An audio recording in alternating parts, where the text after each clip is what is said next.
how to buy and sell at the same time without losing your mind. Hi, everybody. It's Alan. And Betsy. Coming to you live from coastal Virginia, down here near the oceanfront today.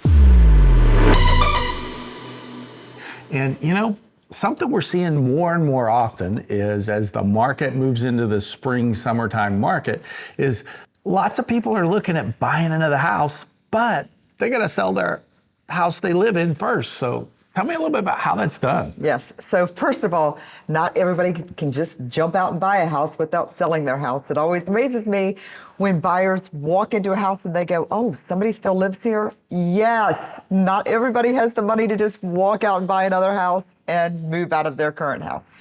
So it is very, very simple. Luckily, well, for sellers, we're still in a seller's market. So right now it's very easy to sell and buy a home.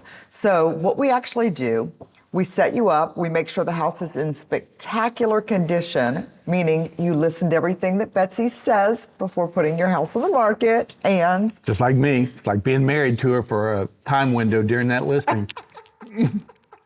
Yes, white, clean, sells. Make sure everything is absolutely perfect so we can get that house sold quickly and so that we can negotiate for you a seller possession on the other side. Because what happens is we have to get your house under contract and actually through that home inspection period before we can go shopping for your next house, because people are not going to accept contingent contracts in the market that we are actually in. It's competitive right now, and especially if you're moving up, some of those sellers in the higher market, they have the ability to pick and choose, and some of their buyers could be cash buyers or could be moving from out of state and they've been here renting for a period looking, and so they have the ability to come in and be non-contingent. Right. So we need to make you competitive with them. Yeah, and it always helps to have that strong agent that they're going, okay, I know I can trust Betsy to get me through this,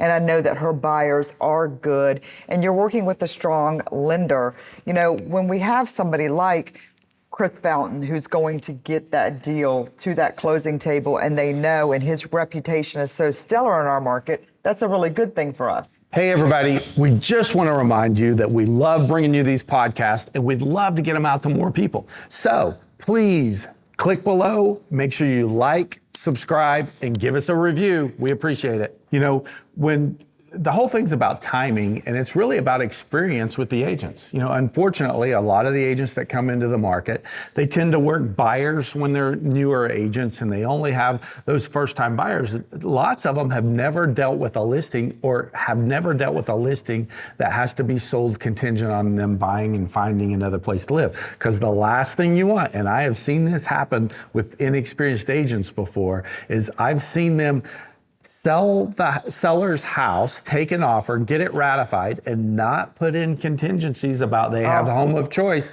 And the next thing you know, they have to be out of their house on a certain date. And guess what? They don't have a place to go. Yeah. They might have found a house, they might have a contract, but they didn't put the closing dates together because they didn't have the experience to do that. The sellers end up with a 2-week gap. Like, what do I do?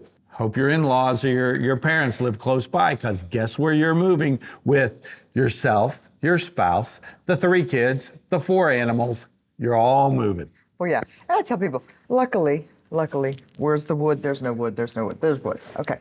I've never had anybody homeless yet. I came very close one time. It was very, very scary, but I haven't had anybody homeless yet. Betsy was asking me if our guest room was available, and I'm like, no. Oh my gosh, even during the 2020 to 2022 the crazy pandemic, time, I have not had people homeless.